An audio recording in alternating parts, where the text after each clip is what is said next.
Imagine waking up to a headline that the United States was minutes away from launching its largest military operation since World War II. We are talking about a strike of historic proportions, completely drawn up, targeted, and ready to go. And then, in a split second, the president pulls the plug. That is exactly the reality we confronted in the opening days of August. It was a week where the world held its breath, watching a high-stakes game of geopolitical chicken play out in real time. How does a situation go from the absolute brink of total war to an all-day negotiation back channel in less than 96 hours? It is one of the most fascinating, and frankly terrifying, displays of modern brinkmanship we have ever seen. When you look at the timeline starting August 1st, the sheer speed of the pivot is dizzying. The president announces he is canceling these massive planned strikes on Iran, citing direct requests from leadership in the Middle East, and claims that the perimeters of a massive deal are already agreed upon. But then, almost instantly, Iran comes out and calls the whole thing a lie. They claim they never asked for a halt, never begged for a deal. So right off the bat, you have this intense narrative warfare. Who is telling the truth, and who is just trying to save face? Exactly. And that is the classic dilemma of public diplomacy. You have to look at the chess pieces on the board. While the political rhetoric was flying back and forth, the actual military reality on the ground was incredibly tense. Kuwait was reporting suspicious Iranian drone activity right around that same window, and the U.S. State Department was quietly raising travel warnings for Americans across the entire Middle East. It tells you that even though the strikes were paused, the tripwires were still live.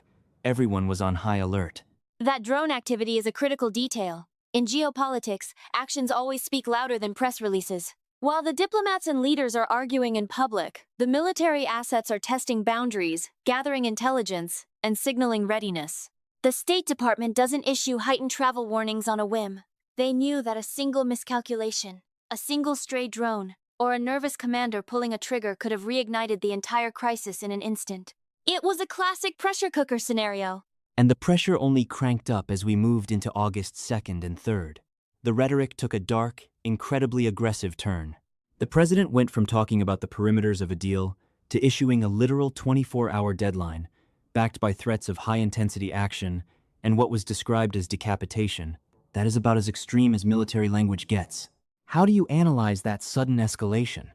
Is it genuine strategic intent, or is it pure psychological warfare?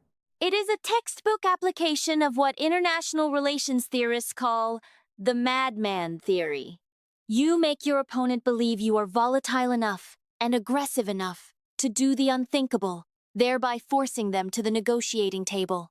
By threatening decapitation while simultaneously offering a tiny window for a deal, you put the other side in an incredibly difficult position. But Iran's public response was fascinating. They completely denied any direct negotiations with the U.S., insisting they were only talking to Oman about transit mechanisms in the Strait of Hormuz. They wanted to make it look like they were completely unfazed by the American threats. That Omani connection is so important. Oman has always played this quiet, essential role as the diplomatic bridge in the region, almost like the Switzerland of the Middle East. But while Oman was working the back channels, other major regional players were starting to panic. Saudi Crown Prince Mohammed bin Salman actually stepped in, calling the U.S. directly to urge diplomacy and warn about the catastrophic consequences of a wider escalation. It shows you that the regional allies were terrified of getting caught in the crossfire of a massive U.S.-Iran war. Absolutely, because if a full-scale conflict breaks out, Saudi Arabia, the Emirates, and the entire Gulf region become the immediate battlefield. Their infrastructure, their oil facilities, their cities, everything is in the line of fire. So the Crown Prince's intervention was a vital reality check. It signaled to Washington that even our closest allies in the region were not on board with a catastrophic escalation. And that pressure, combined with Oman and Qatar working overtime behind the scenes, began to shift the momentum away from military strikes and toward a very specific, highly strategic compromise. Before we dive deeper into how those Omani backchannels actually managed to cool down the situation, let's take a quick moment to talk about what we do here. If you are enjoying this deep dive into global security and the hidden forces shaping our world, you are listening to the New Sentinel. We pride ourselves on delivering depth you can trust and stories that truly matter, cutting through the daily noise with sharp, unfiltered analysis. For the entrepreneurs and business owners listening, we are currently opening up exclusive advertising opportunities. If you want to put your brand in front of a highly engaged, intellectually curious audience, reach out to us today. Now, let's get back to the Strait of Hormuz, because that is where the real leverage lies. The Strait of Hormuz is the ultimate choke point. It is the jugular vein of the global energy market. About a fifth of the world's petroleum passes through that narrow strip of water. If Iran closes it, or even threatens to mine it, global oil prices skyrocket, stock markets plunge, and the global economy takes a massive hit. So when Oman and Qatar stepped in to broker a compromise, they didn't try to solve the entire US-Iran conflict. They focused entirely on Hormuz. They targeted the one thing that both sides knew could trigger a global disaster. That is such a smart way to look at it. You don't need to solve decades of geopolitical hostility in a single weekend. You just need to clear the shipping lanes. And by August 4th and 5th, we started to see the fruits of that narrow focus. The president announced that the U.S. had engaged in an all-day negotiation, describing the talks as very good. Reports began leaking that a 60-day interim mechanism was being finalized to keep the Strait of Hormuz open. Can you break down what that interim deal actually looked like on the ground? The beauty of this interim mechanism was its practicality. It was a temporary breathing room. It established designated shipping lanes through the strait, put a pause on any immediate transit tolls, and initiated coordinated mine clearance efforts to make the waters safe. Crucially, it gave both sides a way to back down without looking weak. For the US and Israel, it meant a continued pause on military strikes inside Iran. For Iran, it meant they could claim they successfully defended their sovereignty and secured their transit rights through Oman without ever having to publicly shake hands with the American president. And during this entire negotiation window, CENTCOM made a very deliberate public announcement. They pointed out that the southern route through the Strait of Hormuz remained free and open, and they casually mentioned that U.S.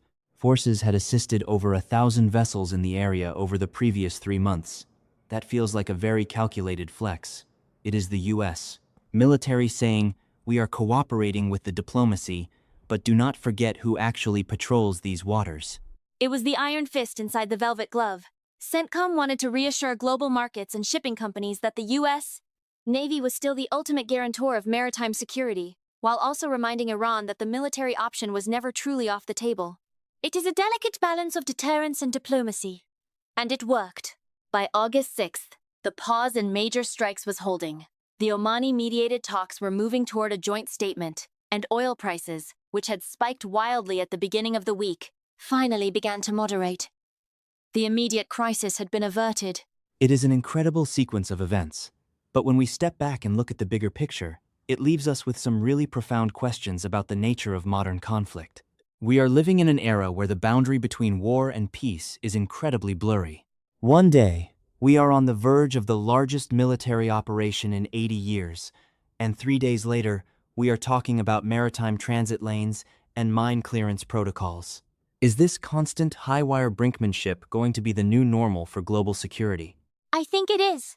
We are moving away from the era of clear-cut wars, with defined beginnings and endings, and entering a period of perpetual gray zone conflict. It is a world of constant pressure, psychological operations, economic sanctions, and proxy skirmishes, all managed through real-time communication and back channels. The danger, of course, is that this kind of high-stakes gambling relies heavily on both sides acting rationally under extreme pressure. You are playing chicken at 200 miles an hour, hoping the other guy swerves just in time.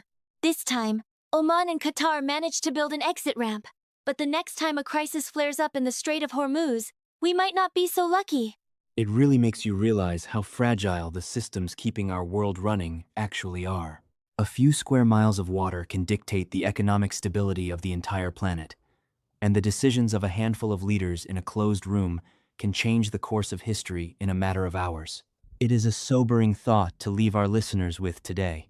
The next time you look at the price of gas, or read a passing headline about a drone in the Middle East, remember just how close we came to the edge, and how easily we could find ourselves back there again. Thank you for joining us on this deep dive.